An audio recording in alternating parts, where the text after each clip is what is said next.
So what's up, everyone? Yeah, I was doing a Bible study and it cut out. So I decided to upload the video and just ride to the post office. Cause there's no post office box by my house that I could think of or see on my way out. So, the post office is like a mile from my house. So I just went. I'm almost there. But yeah, I was speaking about, at the end of that Bible study, it was saying that the evil, the people, the bad people, the evil is consuming up Jacob's house, which is the people, the inheritance, the people, they inherit. The people that love Jesus, they inherit something. They inherit the promises of God. And Jeremiah was saying that these people were destroying the temple. They were destroying the works of God. They weren't taking the time to be with Him. They weren't worshiping Him. They weren't taking the scriptures and preserving them. They weren't all that precious writing and time these people wrote all that stuff. You think they wrote that stuff out of happiness? No, they wrote that stuff out of pain, because they found who God was and asked forgiveness and knew that how precious life was. So that's why that's why God gave them that knowledge, first of all, because their heart was open. You can't have God in your life until you're ready, until you're ready to forgive. You got to be able to forgive. Your heart has to be tender. It has to be, and you have to hit rock bottom. You do. You can't love Jesus without hitting rock bottom. There's no way possible. And I'll be going over our Bible study too with it. But so one of the stories in the Bible, a tax collector came up to Jesus, and told Jesus, I'm a good man. He justified, said that everything he did was good, that he's followed all commandments, all 10 commandments. He's done nothing wrong. What shall I do to inherit God? How do I go to heaven if he didn't think he was going to go to heaven, even though he did everything right, in his belief, his mind, and his heart. And Jesus looked at him and told him, sell all your possessions and go work for God. Come with me. Come, I will show you how to fish for men. I'll show you how to recruit men and learn who God is. And instantly, it was written in the book, the person that witnessed this, the testimony, said that man went instantly sour, went instantly sad, and wouldn't let go of his possessions to go work for God. And then Jesus said, therefore, those who work for God is going to be very, it's going to be small, because it's very hard to enter the kingdom of heaven. The gate is really small, the hole is small. Many are called, but few are chosen. And, because this guy was holding on to all those possessions in his heart, and he wasn't willing to sell the stuff, God isn't able to go in his heart. So like my stuff, right? I asked God to sell it all. I told God to sell it all. But he also knows that I worked hard for it. And, I talk about him all day, every day, because I speak to him all day, every day, When I wake up, what's the first thing I do is thank him. Thank you. I like your bike. She was decked out, man. She had a purple bike, purple hoodie, purple pants, purple shoes. She was purpled out, bro. It was dope. She was young. She already got swag, And she was nice. She was aware, too. She heard me behind her. She got over. She's going to be a good girl. She's going to be somewhere. She's going to be somebody. But yeah, I forgot what I was talking about now. But yeah, so, back to Jeremiah in the Bible study, God, you gotta take time with him, man. You do. Every day take time with him. And it's crazy because when you're following the Spirit, you don't always know what he's trying to tell you.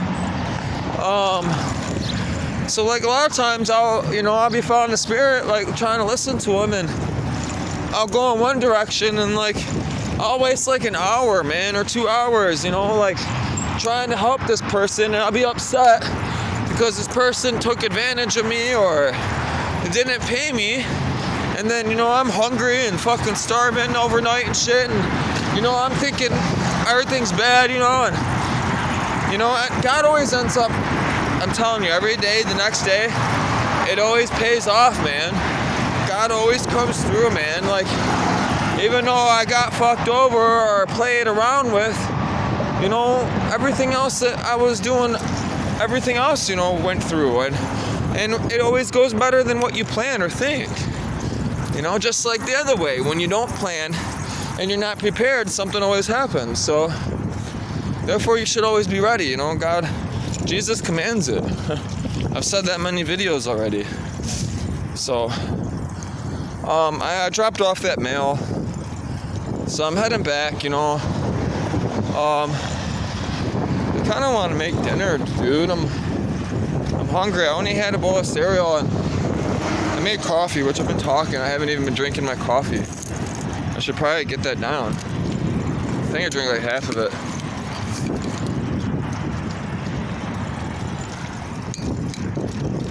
It's weird holding a phone all the time, all day. And like, I was riding through the parking lot at the gas station, and before on my way there, and I was looking down at the phone, uploading the video, and some dude flew into the parking lot, like honking the horn at me, which I'm thankful for it because, I should be paying attention anyways. So I looked up, and like he started like cussing me out, like yelling at me, like I'm a retard. Like, bro, first of all,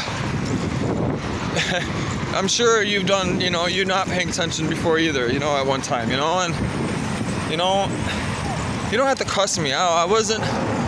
It's not like I was just standing there, like in his way on purpose, and wasn't moving. I was moving, and what's funny is I was only looked down briefly for a second.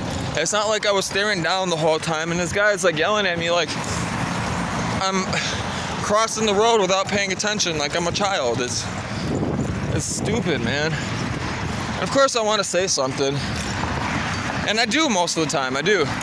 You will see it. You will see it. A lot of people get pissed off at me, man. They always try to fucking do something stupid or get me in trouble, and it's funny because God, I'm telling you, God is with me, man. Every time it always ends up bad for them. Every time. And it's funny because it's ignorance, the whole situation is just dumb, and they're creating the ignorance, you know what I mean? They're creating the problem. There isn't a problem until you fucking came over here and started creating it, So, I tell those people to go, I point it out immediately. Because if I don't, it allows the evil one to stir up everyone else, and believe in these stupid traditions and beliefs and falsehoods. So you got to be quick to, stomp out that fire, like, don't put gas on it, you know what I mean? Just, because if you put gas on it, you say something stupid, you put them on blast, that's why I try to be funny. I try to do all those different things, I try not to put people on blast, man. I'll point out the stuff, but I always try to do it in a thoughtful way. But that always doesn't work out like that, so it is what it is, My phone keeps on vibrating, which makes me think I have messages coming, but I always got all those fucking people tagging my Facebook constantly, bro. I think someone's running a bot, because, they've been hacking my Facebook. They hacked my original Facebook, which I still have access to it. I haven't figured out the password they changed it to. So, and I know they're constantly trying to figure out mine, which it's long as fuck. You'll never figure it out. And even if you do brute force attack it, you gotta have the password in a text file in order to crack it. And if you don't, if they find out a different way to crack it without having the physical password in text file to brute force it, it's still gonna take ages to decrypt it because my password's so long. And to have that type of computer power it's hard to get that type of stuff, you know. And people back in the day, you know, they would use like Amazon or, you know, these websites that these computer, you know, websites that host all these services and that crunch numbers. And they would, like Amazon, you know, and Steam, you know, you put these cards and they crunch numbers. And it's called, you know, you're basically just hashing all day. It's called hashing. And they would have to hash all day, and their computers don't have that much power. And so these hackers would use, you know, all these companies' computers to hash. And eventually they caught on. So, you know, you can't do that no more. I'm sure there's ways you can.